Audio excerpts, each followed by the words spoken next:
മുല്ലശ്ശേരി പഞ്ചായത്ത് 1, 16 എന്നീ വാർഡുകളിലെ തകർന്നടിഞ്ഞ റോഡുകൾ സഞ്ചാരയോഗ്യമാക്കാത്തതിലും പുതിയതായി ടാർ ചെയ്ത റോഡുകൾ തകർന്നതിലും UDFന്റെ നേതൃത്വത്തിൽ റോഡിൽ വാഴ നട്ട് പ്രതിഷേധിച്ചു. ഇന്ത്യൻ യൂണിയൻ മുസ്ലിം ലീഗ് സ്റ്റേറ്റ് കമ്മിറ്റി അംഗവും ജില്ലാ വൈസ് പ്രസിഡന്റുമായ അസ്ഗർ അലി തങ്ങൾ ഉദ്ഘാടനം നിർവഹിച്ചു. NB ഹുസൈൻ അധ്യക്ഷത വഹിച്ചു.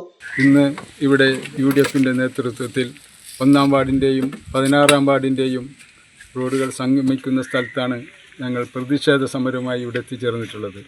നിങ്ങൾക്കെല്ലാവർക്കും അറിയാവുന്ന പോലെ ഈ പഞ്ചായത്ത് ഭരിക്കുന്നത് LDF ഗവൺമെൻറ്റാണ്. ഈ റോഡ് പണിതിട്ട് ഒരു മാസം പോലും ആയിട്ടില്ല. അപ്പോഴേക്ക് റോഡ് തകർന്ന് തരിപ്പണമായിരിക്കുകയാണ്.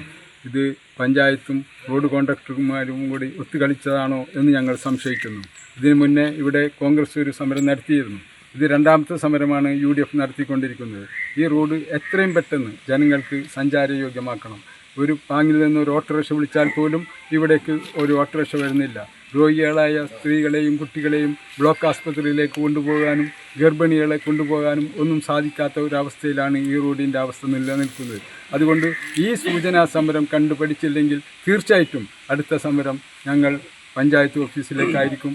അതിനുള്ള എല്ലാ ഒരുക്കങ്ങളുമായി UDF മുന്നോട്ട് പോകും. അതിനു മുന്നേ തന്നെ ഈ റോഡ് സഞ്ചാരയോഗ്യമാക്കണമെന്ന് കോൺഗ്രസ് മുല്ലശ്ശേരി മണ്ഡലം പ്രസിഡന്റ് PB ഗിരീഷ്, മുസ്ലിം ലീഗ് മണ്ഡലം പ്രസിഡന്റ് PK ഹംസക്കുട്ടി, കോൺഗ്രസ് നേതാക്കളായ അബു കാട്ടിൽ, MB സെയ്ദ് മുഹമ്മദ്, റഷീദ് മതിലകത്ത്, PM സലാം എന്നിവർ സംസാരിച്ചു.